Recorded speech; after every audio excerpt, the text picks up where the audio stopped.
BigCountryPreps.com. I'm Evan Wren, and this is the Countdown to Two-A-Days series, our daily look at an area football team and the key questions we're going to be answering about that team and our August 21st preseason preview here at Big Country Preps.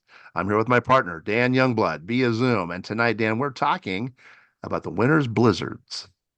Yeah, and this is a Winters team that has dropped down from Division One to Division Two this year, but it's kind of out of the frying pan into the fire. They were in a very difficult Division One district, and things don't get just a whole lot easier for them now in Division Two. But Not they're really.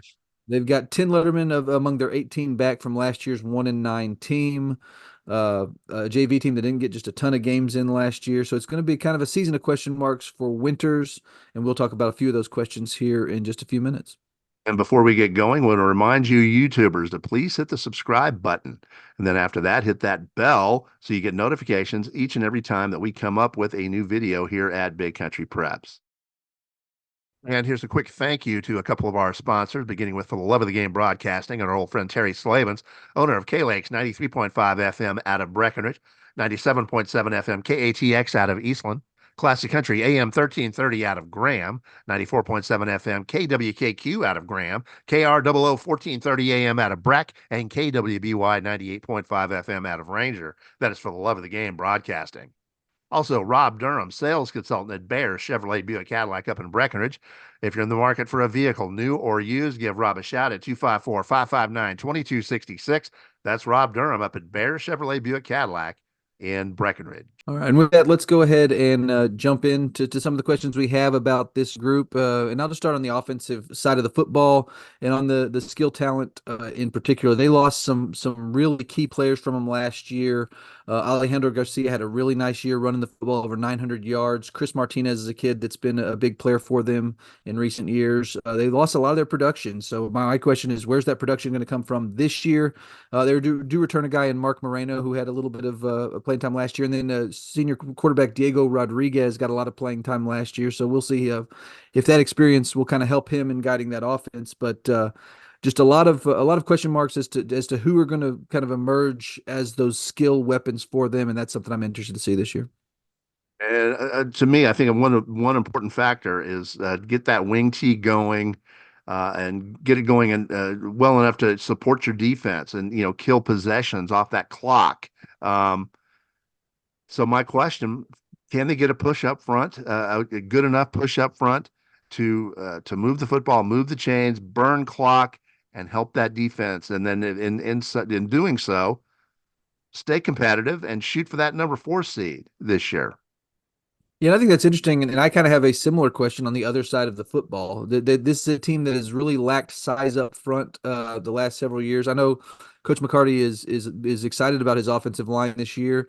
And with that wing T, like we've talked about before we even got on today, you don't necessarily need huge linemen to do what you're trying to do there with angle blocking. But on the defensive sides, where I'm interested to see if their lack of size becomes an issue, because there are some good offenses in this league, some good physical running teams in this league. When you look at Albany, you look at Roscoe, you look at Cross Plains potentially.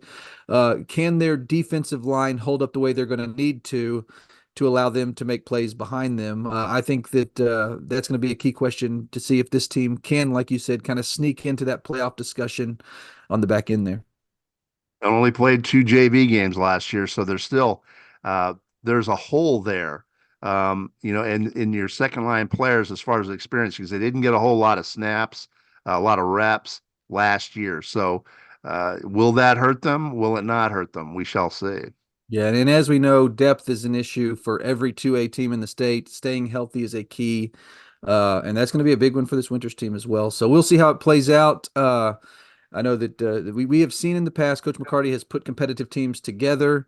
They're going to have an opportunity when you look at that district. Obviously, you look at Albany, Roscoe, Miles. That looks like the class of that district, and that leaves Cross Plains and Hamlin and Winters there fighting for those spots, and we'll kind of see how that plays out. All right, with that, it's about time to take a look at Winters' schedule. Let's take a look at the non-district portion. And they've got sort of an interesting matchup, a non-district matchup on Thursday, August the 29th. They will, in Hamilton, on a neutral field.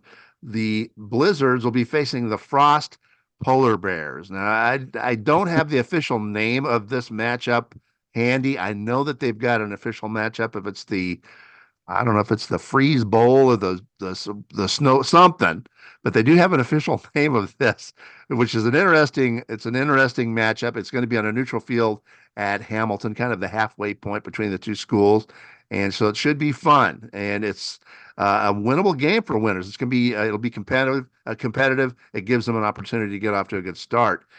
September 6th, they will be hosting Monday, September 13th. They're at Sterling City. They host Ira Ann on September the 20th, and then at Abilene TLCA on the 27th, and then they have an open date going into district. Yeah, a very equitable non-district schedule that gives Winters a chance, I think, to get some wins, get some confidence in the open district right off the bat, which I think will be a very important game for them. October 11th at home against Hamlin, followed by another home game on October 18th against Albany. They then travel to Roscoe on the 25th of October before coming back home on November 1st to take on Miles, and then closing district out at Cross Plains on November 11th. So, interesting schedule. I think there's going to be some fun games, some opportunities for Winters to get some wins, maybe improve that total over the last couple of years, and see where it takes them in district. Game of the year for winners. Game of the year. Most important game on their schedule. I think we're going to agree on this one, but go ahead.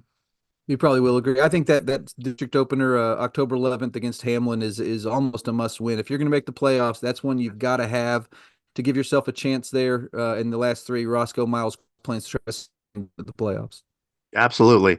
If they can win that ball game, then they're in position to with one more win to snag that number 4 playoff seed. If they lose that with Albany, Roscoe, and Miles coming up, they could be looking at an 0-4 district start unless they play really well against one of those top teams. So the Hamlin game, to me, that sets the stage. That's a must win for them.